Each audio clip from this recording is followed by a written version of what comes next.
All across America, incredibly talented artisans make amazing objects the old-fashioned way, by hand. The artisans on this episode of Handcrafted America are true visionaries. These artisans are rewriting New Orleans tradition from the ground up. It's a little overwhelming. How on earth do you create the process? In Georgia, this artisan has laid down quite the challenge. Once you climb into one of my hammocks, you might want to do away with your bed altogether. Sometimes a door is just a door, but in Las Vegas, these glass creations are works of art.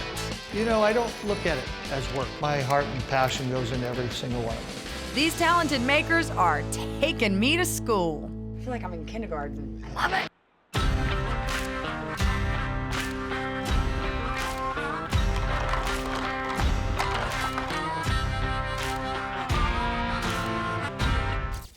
Preserving the rich history of the Big Easy is sometimes pretty hard. These street tiles have seen a century of New Orleans-style fun, and it shows.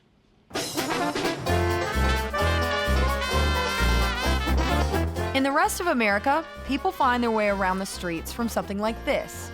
Down here in New Orleans, they've got a second, more historic option built right into the streets. And these tiles have been here for over 100 years. These street tiles led us right to the shop of Mark and Anne Marie Derby. They're a couple on a mission. It was almost like a calling to preserve something that needed preservation. You can see some that are very distressed, cracked, and ruined next to a perfectly good one. So I think it's just sort of luck of the draw when it comes to how they hold up. The Derbys are working with the city of New Orleans to reproduce the old street tiles where needed. The problem is, nobody really knows how they were made way back when. I was a bit afraid of it. It was a little overwhelming. How on earth do you create the process? There's only one way to do that, and that's to hit the streets. So sometimes simplest technology is the best. Okay. Nice. There it is. It's a Conte crayon made in France. This is what an artist would use, say, in a life drawing class. So we have two, and We need to find 24 more to complete this alphabet. 24 more.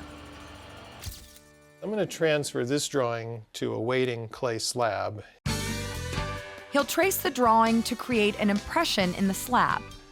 My eventual goal is to transform this rough drawing into a more refined letter. And voila, we have a tile. We have a model that we're going to make a mold from. We use a wooden box as a frame and add some clay as a seal. Then it's time to mix the plaster. I feel like I'm in kindergarten. I love it. In the clay studio, the hands are your best tool. Right, okay. Mark is mixing plaster with cold water until it turns into the texture he's looking for. Just sort of be like a washing machine. Okay. Just agitate a little bit. When it's the consistency of a thick pea soup, it's ready to pour. We'll pour a letter mold and a backing mold. After about an hour of drying, Voila. it's a perfect N. Perfection hasn't come easily. It took 3 years of trial and error to get the right technique for recreating the original street tiles. This is an example of all the trials we went through. So you kept them as reminders Well, of course. what not to do. Like this looks perfect. What's wrong with this? That was a very early one, and I didn't actually groove my channels deep enough, so it's just a little bit too delicate. You are so picky. He's so picky, but that's a good thing.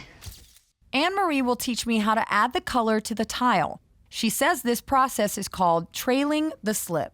We're going to want to spray it with some water, because if you wet the surface first, it'll keep the slip from grabbing on and not wanting to move and flow. Because the whole thing that we're going to want to do is we're going to want to flow that slip into these cavities. And when you say slip, what do you mean? Slip is a liquid clay. And so It's what like we clay do, with water in it? It's clay with water in it, and also minerals that give the color to the blue and white street tiles. First, we lay in the yellow outline. That doesn't look yellow. It doesn't, does it? No. That's because when heat mixes with minerals, it'll make it a completely different color. Oh, Yeah, so once it fires, it's gonna pop out. it'll pop out yellow. You want to Okay. give it a try? Yes. I mean, oh God, I can't even talk. I sometimes don't breathe when it's happening. I can't Yeah. host this show and trail the slip, okay? I can't do it. It's one or the other. You can trail the slip and I'm gonna host. Okay. The slip dries in a matter of minutes. What's next? Let's bind her up and fill her up. We're binding her. All right.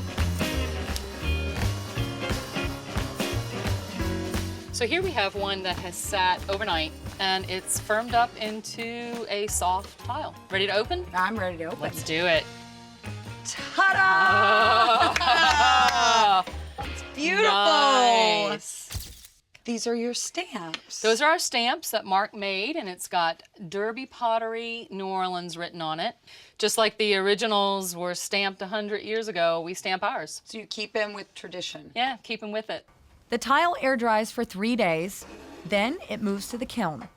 It fires at 2200 degrees for 12 hours. So guys, how much would one of these loose letters be? A loose letter is $30. How much would a panel like this cost? This NOLA panel would retail for $480. When I stop and think how long these tiles will last, and certainly they're going to outlast me, it's a great feeling to leave this kind of a legacy to the city of New Orleans. I'm very proud about that. Mark's hard work can be seen all around town now, and we hope that his handcrafted legacy will be showing people around New Orleans for another 100 years. Some people just have a knack for building their own everyday products. You made this? Yeah, This is awesome. But that was just the beginning. There's no time for laying around when you're reinventing the hammock.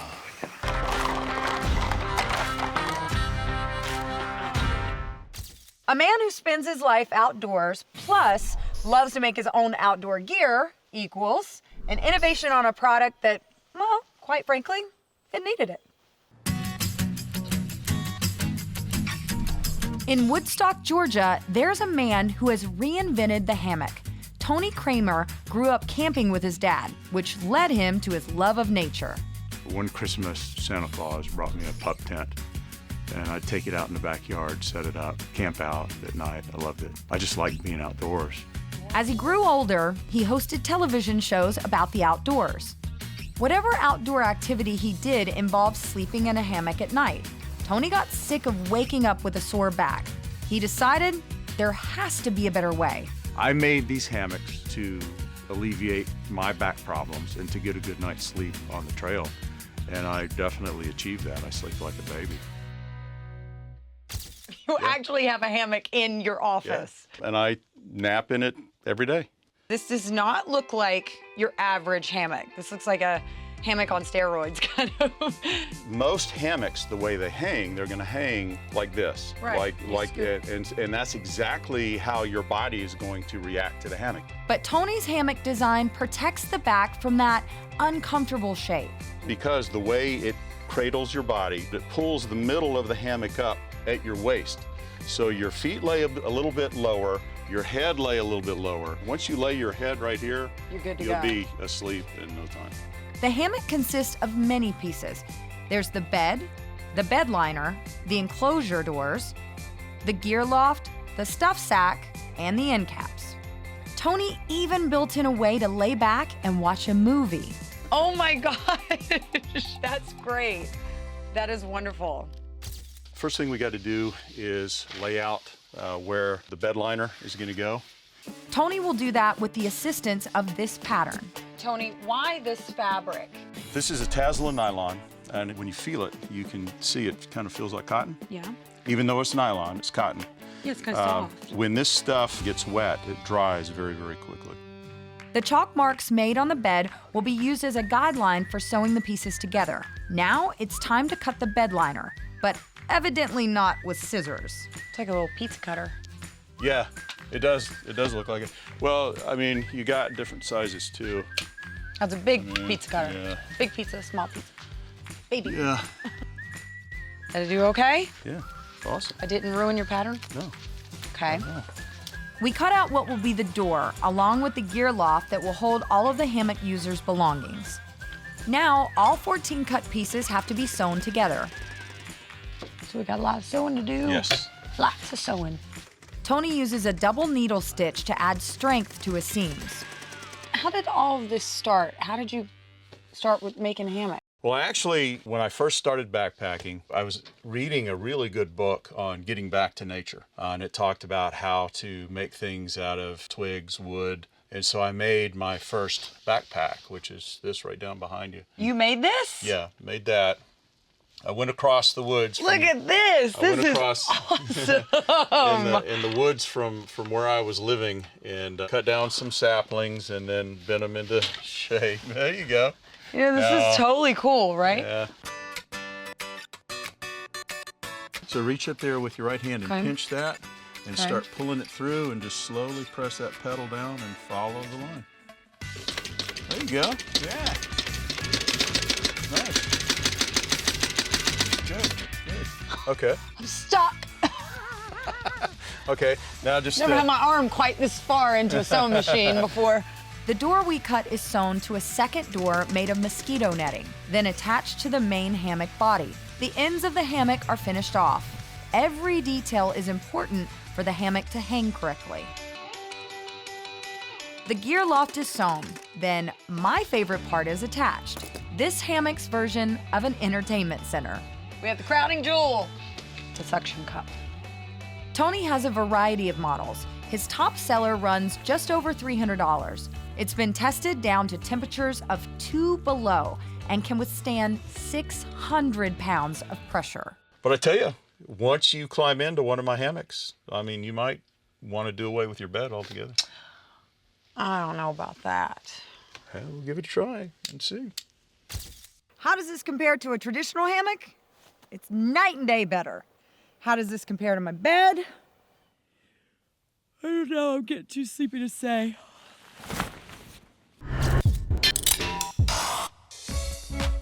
I never knew glass could be whittled, or that it could look like this. This might be one of the toughest things that I've ever done on this show.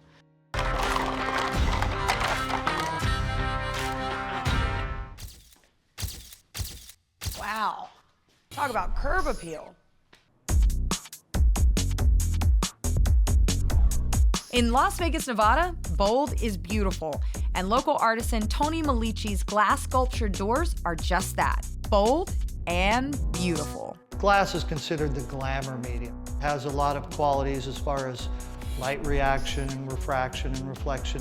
Layered glass creates the look of movement in Tony's custom-made doors. He's only one of a handful of people in the world doing this type of work, and plenty of high rollers have taken notice and ordered up these unique pieces for themselves. The door is really the first statement that you see in a home. They're one-of-a-kind doors, pieces of art.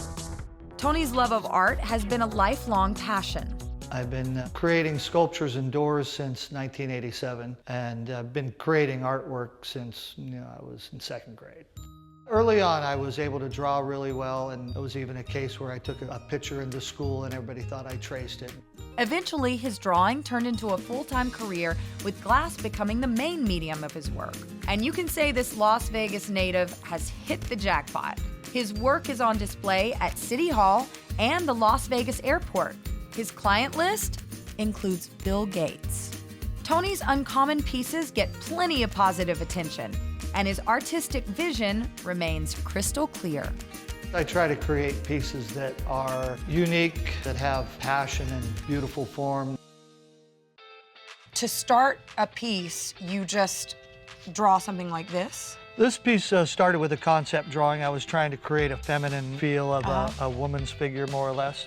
The curved lines from this drawing then comes to life on the glass. By the way, Tony is freehanding these shapes. He uses low-lead glass because of its clarity. Then Tony scores it with a running tool that has a carbide head. A hand clamp applies pressure to the glass so it separates evenly. There we go. Look at that. Didn't even break. Didn't even break. It's amazing. Well, it broke, but it broke perfectly. And how many pieces are we working with here? 120 pieces will go into the one side and then another 120 pieces on the other side. What's the weight of something like that? Let's just say for one door. One door is probably about 350 pounds. And you lift that all by yourself? No. I could, but he bent over for days after. Now it's my turn to work with Tony's tool of the trade. Good. Get in the middle. Go on top of your score and run it. Just press a little bit, not too much. Watch it run a little.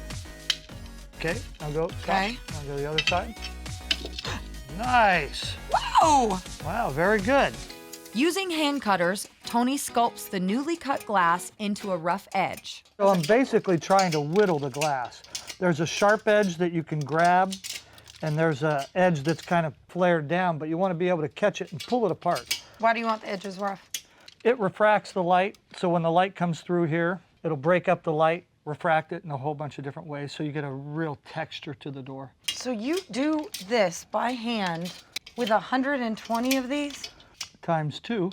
Each piece has 2 sides. Times 2. Now just kind of grab it, Okay, whittle, I'm afraid. keep going. This is not easy. Okay, this might be one of the toughest things that I've ever done on this show. Next, the edges are smooth so they can be handled without cutting anyone. A mini grinder is used for smaller pieces. Once the edges are smooth, it's time for laminating. An adhesive glue is applied to the glass. We're just gluing. I mean, what could possibly go wrong? Well, if you get it out of alignment and it doesn't feel right, because I feel the sculptures, I actually don't, it's just not a visual thing. And if you can feel it, you'll be able to see it. And if you see it, then it looks like your eye's drawn to it and it'll look like a mistake. With the glue in all the right places, the glass is stacked. It's a very critical stage because all that time and effort can be for naught if you don't get it right. I see the form. It's like there's movement now. Finally, the stacked glass is cured with an ultraviolet light, which hardens the glue. So we've done a lot to accomplish what we have for this little piece of glass. Can you imagine doing this for a big door? 120 pieces.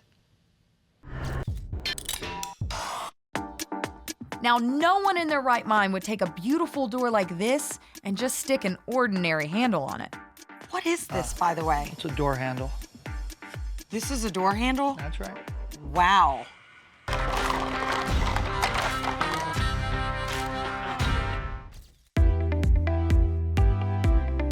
In Las Vegas, Nevada, Tony Malici is a sculptor and artist whose layered glass doors grace the homes of celebrities and high-end clients. He's already shown me how he cuts and laminates the sculpted glass. Remember, there's 120 pieces in each door, all laminated together. Before he can set them into the door frame, Tony lines the doorstop with glazing tape. Well, the glazing tape keeps the weather out. The adhesive is really, really strong. The laminated pieces are laid on a stop on the inside of the frame, which keeps the glass from falling forward. Then, a second stop is screwed in behind the glass to keep it from falling backwards. And that's kind of how they go in. On average, a set of doors take about 8 weeks to make, and then when they're done, they're rock solid, strong, and stunning. Tony's handles are as unique as the doors they open. I think of glass and I think, oh, it's really fragile, so I don't know if I'd want a door made of it. Well, in certain stages, as we're building it, it's fragile along the way, and once we laminate it, it's very, very strong. The laminations are probably almost 10 times the strength of the actual glass in some cases, so Oh, wow. I could probably stand on that door handle. The lamination is so strong. The handle starts with glass circles. A bunch of these stacked onto each other are going to look like this eventually, after a lot of work. It's a circle cutter. We have it set up to where we score it. And we'll cut a couple of them real quick. Now, I like that. So I'll score it again like this, and we'll take running tools.